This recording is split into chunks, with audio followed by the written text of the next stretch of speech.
Come closer, please. When I want to listen. Well, do you guys remember what we read last?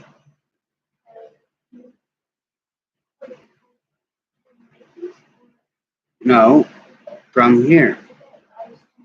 Here, I'll just recap it. So Jesus fed the 4,000.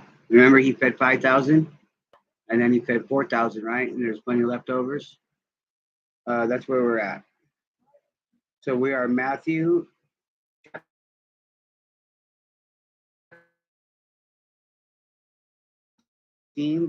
Hadn't brought any bread.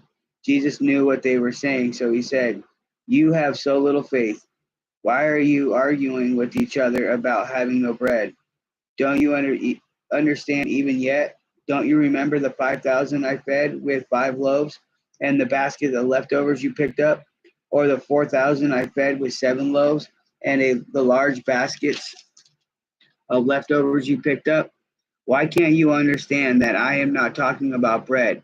So again, I say, be aware the yeast of the Pharisees and the Sadducees." Then at the last they understood what he was speaking about the yeast and the bread, about the deceptive teaching of the Pharisees and the Sadducees. Peter's declaration about Jesus. When Jesus came to the region of uh,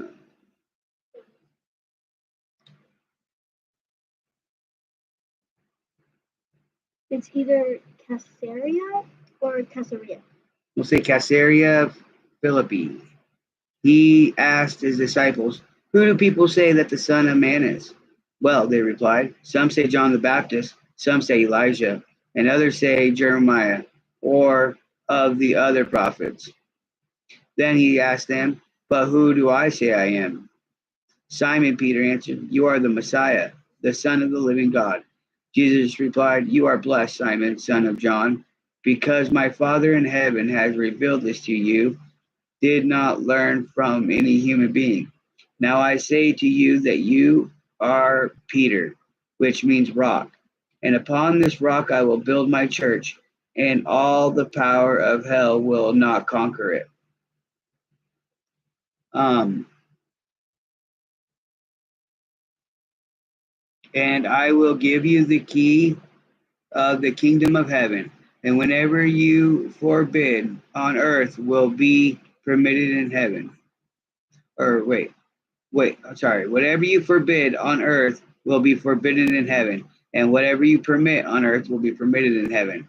Then he sternly warned the disciples not to tell anyone that he was the Messiah. So earlier he was like, tell everybody, right? Now he's telling everybody, "Shh, don't tell nobody I'm the Messiah." And then he told Simon, "You are now Peter," and Peter means rock. "And on my rock I will build my church." There's actually a song about it. A couple songs, probably. Jesus predicts his death. Okay, we'll read this and then we'll end here. This will be the end of 16. Jesus predicts his death. This is Matthew 16:21. From then on, Jesus began to tell his disciples plainly that it was necessary for him to go to Jerusalem and that he would suffer many terrible things at the hands of the elders, the leader priests, and the teachers of religious law. He would be kicked out on the third day. He would be killed, but on the third day he will rise from the dead. But Peter took him aside and began to reprimand him for saying such things. "Heaven forbid, Lord," he said, "this will never happen to you." Jesus turned to Peter and said, "Get away from me, Satan. You are a dangerous trap to me. You are seeing things merely from a human point of view, not from God's." Then Jesus said to his disciples, "If any of you want to be my followers, you must turn from your selfish ways and take up your cross and follow me. If you try to hang on to your life, you will lose it. But if you give up your life for my sake, you will be saved, or you will save it. And what you do, what do you benefit if you gain the whole world but lose your own soul? Is anything worth more than your soul? For the Son of Man will come with his angels in the glory of his Father and will judge all people according to their deeds. And I tell you the truth, some standing right here now will not die before they see the Son of Man coming in this kingdom. Now that's deep, right? So Jesus is saying to them, he's not just saying to them, he's saying to everybody. He's saying it to you. He's saying it to me. He's saying it to everyone. He's saying, give up what you want. It doesn't matter what you want. It doesn't matter what I want. All that matters is what Jesus wants, what God wants. Jesus and God is number one, and you have to put them number one in your life. And if you put them number one in your life and you bear that cross, then your soul will be saved. Whatever you're messing with, Shaylee, stop. Then just kill it instead of messing with it.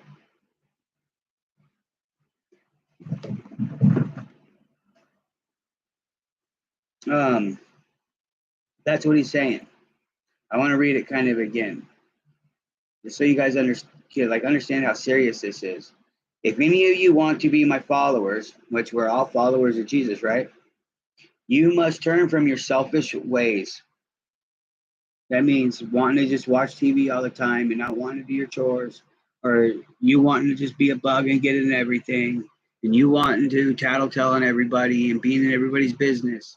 Like, you got to give up those selfish things and take up your cross and follow me, he says. That means, like, pick up the word, pick up Jesus and follow him. Okay? And if you try to hang on to your life, that means if you try to hang on to what you want, you will lose it. But if you give up your life for my sake, that means if you give up doing what you want to do and you do what Jesus wants you to do, you will be saved. Huh? Yeah, question? What? I'm not worried about your necklaces right now.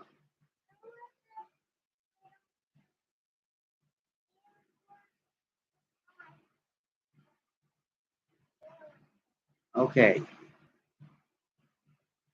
And then, so yeah, Jesus is telling his disciples, like, stop worrying about yourselves and start worrying about me, pretty much. Follow me, do my will, and your life will be saved. Okay, that's what Jesus is saying. All right. That's going to go over this with you guys real quick. Shay did the stickers to it, some of it. But this is David. David's from the Old Testament. Yeah, David's from the Old Testament. It says, David, activity belongs to you. Great for kids, guys. They're not a sponsor, but great for kids. It says, you'll be king. Jesse had many sons. The youngest son named David. One day God told prophet named Samuel to travel to Bethlehem. He said, find Jesse and tell him one of his sons would be the new king. Samuel did what God told him to do. Then he got to Bethlehem. He asked Jesse to bring his sons out. When Samuel saw them, he said, no, it is none of these. Jesse said, the only other son I have is my youngest. He is out tending sheep. When Jesse brought David to Samuel, God told Samuel that he was the one. Then Samuel told Jesse that David would be the new king.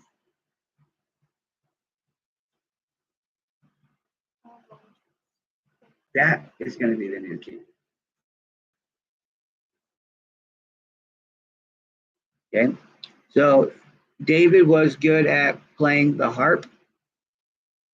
Saul, the king of Israel, became a very, very sick. He packed up a donkey, and sent David to the king. David's playing helped the king Saul feel better. The king was very pleased. So this is his way to the king through this maze. I know. Take your food to your brothers. And okay, guys. An enemy army invaded Saul's kingdom and tried to take over the land. Saul ordered his people from an army. David's oldest brother went off to fight. But since David was the youngest, he stayed with the sheep. Jesse told David to take food to his brother in battle. So David goes through all this little and gives it to his brothers. The enemy's camp. When David arrived at battle, he saw Saul's camp. And on one side of the enemy's camp was, on one side, and the enemy's camp was on the other. Giant roared. David greeted his brothers and gave them bread and corn. Just then he took up and saw a giant, who was the biggest man he had ever seen. He was 9 feet tall and covered in armor. The giant roared, "If anyone can beat me, will become your slave. But if I win..."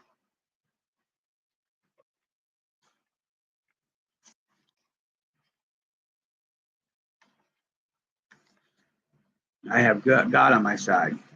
David went before King Saul and said, "I'll fight the giant." The king said, "But you are only a shepherd's boy," David said. You're only a shepherd's boy." And David said, "I saved my sheep from a lion, and I have saved my sheep from bears too."